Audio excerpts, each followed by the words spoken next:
Hola, hola, buenas tardes, soy Sebastián Izquierdo y esto es Desde el Escondite. Hoy es 3 de agosto del 2020, no realicé capítulo el día viernes. La verdad es que me siento a tratar este tema y tengo tanto que pensar y tanto que decir y tanta reflexión que meter que aquí mi pobre texto de Word lo he ido cambiando, cambiando y añadiendo partes y claro, yo creo que si lo meto en videos de estos de 18 minutos van a ser muchos, van a ser por lo menos unos 10 videos, no sé, puede ser menos, pueden ser más. Vamos a ver cómo resumimos también todo lo que le he ido metiendo. Eh, la actualidad siempre se come, el trabajo intelectual es una lata, así que vamos a hacer una... Solamente voy a decir respecto de lo que ocurrió, además de lo que he puesto en Twitter, mi Twitter es el Capital Chile, arroba el Capital Chile, todos los demás Twitter que digan que soy yo, que tienen algo que ver conmigo, son falsos, son mentiras y se dedican a esparcir estupideces, a decir que yo no pago la pensión de alimentos, y decir, hoy personas como yo que debemos la pensión de alimentos, yo no debo la pensión de alimentos, nunca la he debido, pero bueno, tampoco es para felicitarme, lo normal. Vamos con bueno, lo que ha estado ocurriendo en la Araucanía y ojalá que siga ocurriendo. Esto no es una cosa lamentable, como han dicho muchos. Es lamentable, ahí sale todo. Es lamentable. No, no es lamentable que por fin la gente se levantó. Si es que esta cuestión no puede ser que estos terroristas hagan lo que quieran en este país y nadie les diga ni una hueva.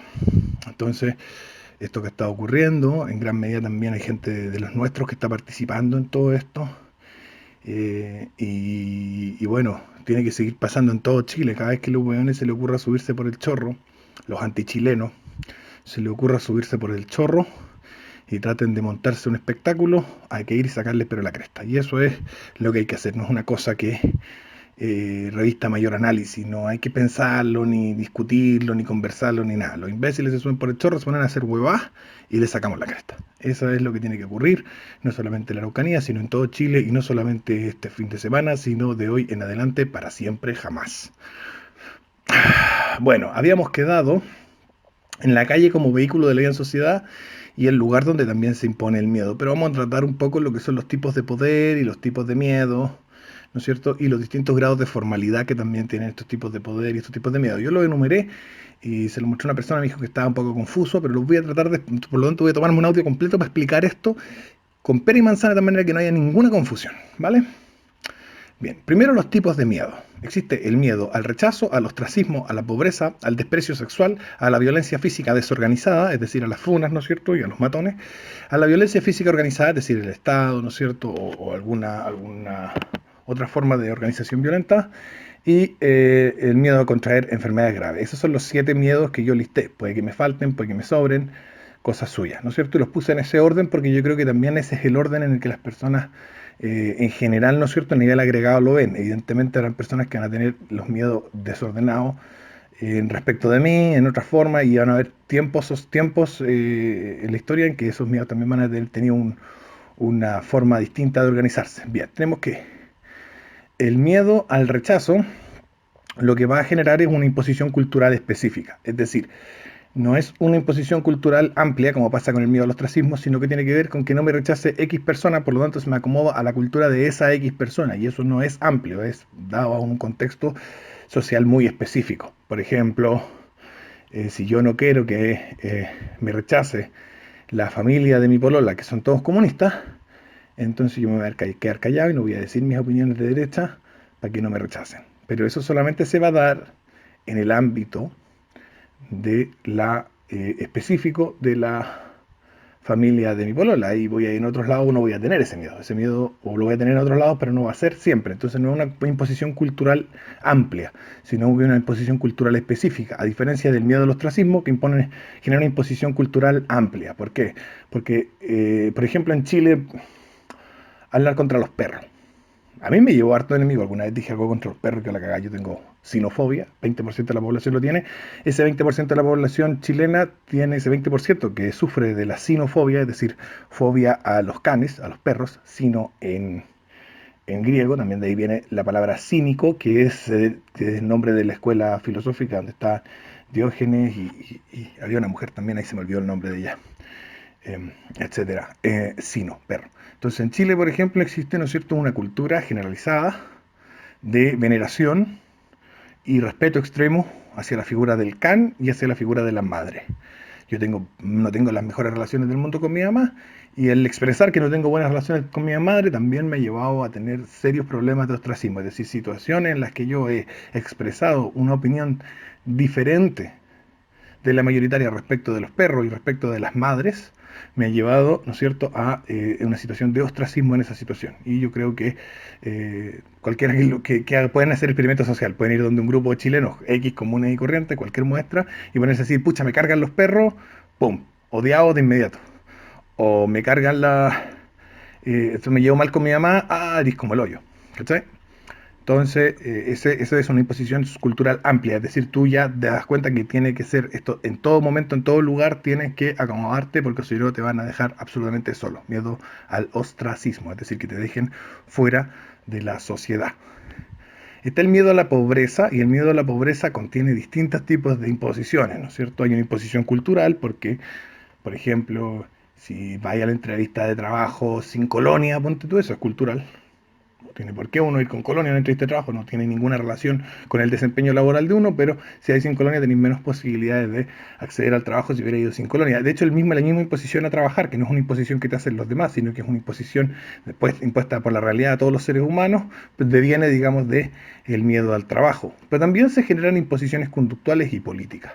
Por ejemplo, hemos visto en Estados Unidos las grandes empresas tecnológicas como echan a la gente por ser de derecha, por tener opiniones contrarias al feminismo, etcétera. Esa es una imposición política que se va a dar en el trabajo, como pasó con este chico de Google, por ejemplo, ahora se me olvida yo, de Moore, que hizo un memorándum respecto de las de diferencia biológica entre hombre y mujer, y eso lo llevó a que lo echaran de la empresa Google por decir que era un texto de odio.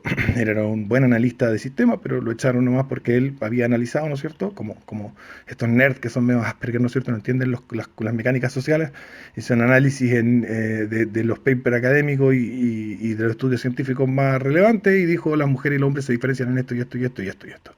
Y eso le significó el despido. Entonces ahí tenemos imposición política y conductual, ¿no es cierto? Por supuesto.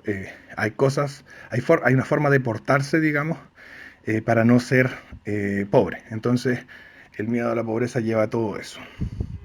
Luego, respecto al miedo al desprecio sexual, a la violencia física desorganizada, esos son todos miedos que van de la mano un poco y van de la mano con el del ostracismo. Nuevamente tenemos imposición cultural amplia, incluso imposición política, dependiendo del grado de polarización que esté viviendo la sociedad en la que nos encontramos. O sea, si la sociedad está suficientemente polarizada, si no estás de acuerdo con la imposición cultural amplia, vas a ser sujeto de funas y de desprecio sexual. Eh, y eso es un miedo, digamos, la gente por lo general tiene miedo a no reproducirse. Bien. Y tendríamos el miedo a la violencia física organizada, que tiene que ver con el Estado, la ley, la autoridad o con algo que haga las veces de. Por ejemplo, si nos vamos a la Araucanía, la violencia física organizada la hacen los terroristas de la ideología mapuche, y ellos imponen, digamos, esa autoridad y su ley. Digamos, por eso se dice, esos delincuentes andan imponiendo su ley. ¿No es cierto? Es una expresión muy clara, porque es una forma de violencia organizada y por lo tanto lo que se está imponiendo, digamos, en cierto sentido, bastante más poético o metafórico, es una ley. Bien, entonces ahí es donde, por ejemplo, las personas, no sé, pues, eh, un chico que tiene 19, 20 años y tiene una relación de pololeo con una chica que tiene 13 o 14 años, no va a querer tener relaciones sexuales con ella por miedo a la violencia física organizada del Estado. Bien, ese es un miedo que se rompió este fin de semana, qué cosa más linda, en respecto a la Araucanía. Luego, el miedo a contraer enfermedades graves nos lleva, ¿no es cierto?, a lo que hemos visto estos fines de semana, ¿no es cierto?, todos estos meses, ¿no es cierto?, estamos en confinamiento, en cuarentena, esto que queda, no vamos a salir, ¿no es cierto?, porque nos podríamos contagiar. Y obviamente, para los que no tienen miedo de contagiarse, se le suma el miedo a la violencia física organizada que propone el Estado, ¿no es cierto?, para que nos cuidemos todos, se supone, ¿vale? Tampoco estoy tan de acuerdo con eso. Bien. Espero que se haya entendido eso, porque me dijeron que no se iba a entender nada. Bien. A ver. Hay que entender Entonces, que tenemos que saber ver automáticamente, ser capaces de distinguir en nuestro entorno social y en nuestro país y en nuestro entorno cultural y todo lo demás, quién es el que está dando miedo y por lo tanto quién lo tiene. Por ejemplo, vamos a ir uno por uno. Si es usted el que no expresa sus opiniones políticas de derecha porque le pueden molestar a una persona y esa persona no calla sus opiniones políticas de izquierda porque le importa un rábano si a usted le molestan, usted es el que tiene miedo, él es el que da miedo. Si usted tiene que decir cosas como, no, si la educación gratis está bien, pero no alcanza la plata, y en realidad usted está en contra de la educación gratis porque encuentra que nada que ver andarle pagando los estudios a los vagos de sociología de la USACH, ¿Mm? Entonces usted está sufriendo de miedo al ostracismo. Usted tiene miedo. El otro no tiene miedo. Usted tiene miedo. Entonces no me ponga razones, no es que yo no quiero caer mal, es que no, tiene miedo. Eso se llama miedo. ¿Ya? Importante eso, porque así lo desinstitucionalizamos. Debemos hablar de la institucionalización del miedo y la desinstitucionalización del miedo. ¿Qué pasa, por ejemplo? Una cosa muy clara aquí, ¿no es cierto? ¿Qué pasa con los empresarios de izquierda? ¿Contratan gente de derecha? Jamás, nunca. Nunca un empresario o una persona que tiene un negocio que sea de izquierda va a contratar a alguien de derecha, nunca el día del pico, ¿vale? En buen chileno. Pero ¿qué pasa con los empresarios de derecha? Por ejemplo, Horst Polman, que contrata a el Benjamín Vicuña, que es comunista, en los gigantografías de Almacenes París y le paga una churra de plata. ¿Qué ocurre ahí? Bueno, ahí lo que ocurre es que eh, nos encontramos con un empresario de derecha que contrata a una persona de izquierda, le da trabajo, lo exime del miedo a la pobreza, porque el que tiene miedo es él y no Vicuña, el que tiene miedo es Polman. Entonces ahí nosotros vamos a ver este tipo, cómo estamos relacionándonos con el otro bando, digamos, en términos de quién tiene miedo. Asimismo, miedo al desprecio sexual. Yo no conozco ninguna persona que se haya hecho pasar por ser de derecha para acceder al coito. Sí he conocido miles de hueones que andan disfrazándose de feminista para poder acceder a alguna sucia y pelúa vagina con los pelos teñidos de las feministas. ¿Vale? Eh, yo he estado con muchas mujeres de izquierda y ninguna me ha dicho, yo a mí no sé qué, no, todas me han dicho, me gusta el aborto y no sé qué. O sea, pero yo siempre he dicho que soy de derecha, pero claro, hay otras condiciones, digamos. Hay otras condiciones que hacen cambiar el panorama, pero finalmente lo que nosotros observamos más es gente de izquierda, gente de derecha haciéndose pasar por gente de izquierda para obtener aprobación sexual, a diferencia de el caso contrario, que debería ser el caso, porque ser de derecha es bueno, ser de izquierda es malo, y por lo tanto si una persona quiere convencer al otro de que es una buena pareja sexual, debería decirle, soy más facho que la chucha. Bien, eso es lo que debería pasar. No pasa, bueno, yo lo hago y genera cierto impacto, mal no me va, pero genera cierto rechazo, cierto impacto, y yo asumo, ¿no es cierto? Asumo esa pérdida, me da lo mismo. Um, el miedo a las funas, ¿quién organiza las funas? ¿Quién dice, oye, no digáis eso porque te van a funar? ¿Los de izquierda o los de derecha? Las opiniones de nuestras ideas o las de sus ideas. Vamos a tratar bien lo que es izquierda y derecha, porque siempre van a salir los que no, es que la izquierda y la derecha no existen. Tenemos ese tema para tratarlo, ¿vale? Lo vamos a tratar porque es una tontería que se repite mucho, desde un racionalismo trasnochado. No existe la derecha, no existe la izquierda. La verdad es que sí existen, son componentes totalmente, están en la matriz biológica del ser humano dos formas de respuesta ante los problemas, y esas dos formas de respuesta ante los problemas se resumen, digamos, agrupadas en posiciones de izquierda y posiciones de derecha, ¿vale? Bien, el miedo a la violencia física organizada, ahí es donde hablamos de la maduración, ¿no es cierto? Vamos a hablar de eso, pero ya nos llevamos 14 minutos. El miedo a la violencia física organizada tiene que ver con el proceso de maduración de, el, de la, del marco normativo, ¿no es cierto? La maduración del marco normativo lo va llevando lentamente a ser ley, y vamos a explicar cómo lo hace, sin importar que ese marco normativo sea mayoritario o no, sin importar que haya una mayoría que piensa eso. Lo importante es que esa minoría o mayoría o grupo que defienda ese marco normativo ha tomado la decisión de dar miedo, como dábamos el ejemplo del capítulo anterior de los nazis, las feministas, etcétera, y entonces vamos a explicar la mecánica por la cual ese grupo que ha decidido dar miedo eventualmente termina ocupando el espacio de la ley y por lo tanto imponiendo su ley, sin importar si es mayoría o es minoría. Eso siempre va a ocurrir y no hay caso. La mayoría, la del gobierno de la mayoría, eso no existe, es imposible. Bien, lo que se habla de la mayoría ruidosa, y nosotros somos una minoría silenciosa, hueonado entonces. Son la minoría miedosa, no silenciosa. Hay que dejar de hablar de la mayoría silenciosa, hay que empezar a hablar de la mayoría miedosa. Bien, y ya llevamos 15 minutos. Y yo creo que ya debo cortar. Tocan tema de la lucha física precede la lucha cultural, espacios públicos para esparcir el mensaje, el problema de la tolerancia. La tolerancia es efectivamente algo que impide al grupo dar miedo.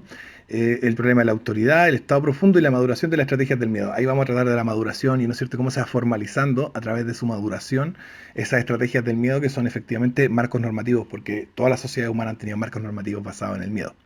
Recordemos entonces a una pequeña recopilación de lo que habíamos visto antes. Todas las sociedades humanas se basan en marcos normativos que tienen por origen la violencia y el miedo. Es decir, en cosas que se pueden y no se pueden hacer porque si no alguien te va a castigar.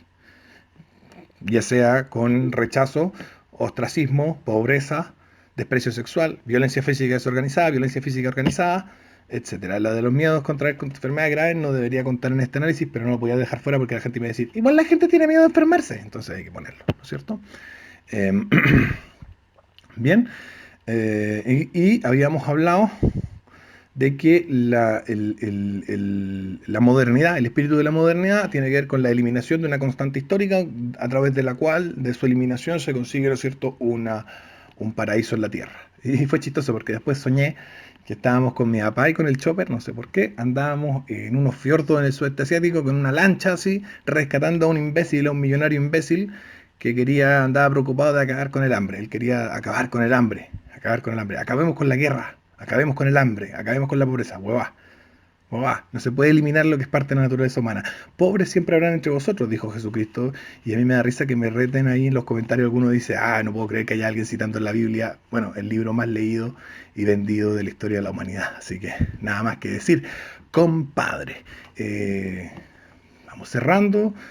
Sería bueno que voy a pedirle ahí a la gente que pase estos audios, que comparta también la cuenta del Banco Credit Chile de mi padre, porque, bueno, eventualmente a mí me acusan de no pagar mis pensiones de alimentos, están todas al día, pero estábamos viendo que, claro, dentro de unos 2 o 3 meses podrían dejar de estar al día porque el flujo de dinero se ha detenido y yo, como ustedes saben, en la situación de prófugo en la que me encuentro, no estoy eh, capacitado, digamos, para generar ningún tipo de ingreso.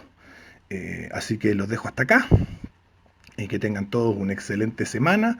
Viva Chile, ojalá que sigamos viendo este tipo de respuestas que van a ver que yo trato este tema más adelante en este, digamos, especie casi de ensayo sobre el poder, la violencia y el miedo que estoy tratando de hacer con ustedes. Este ha sido el segundo capítulo de ese estudio.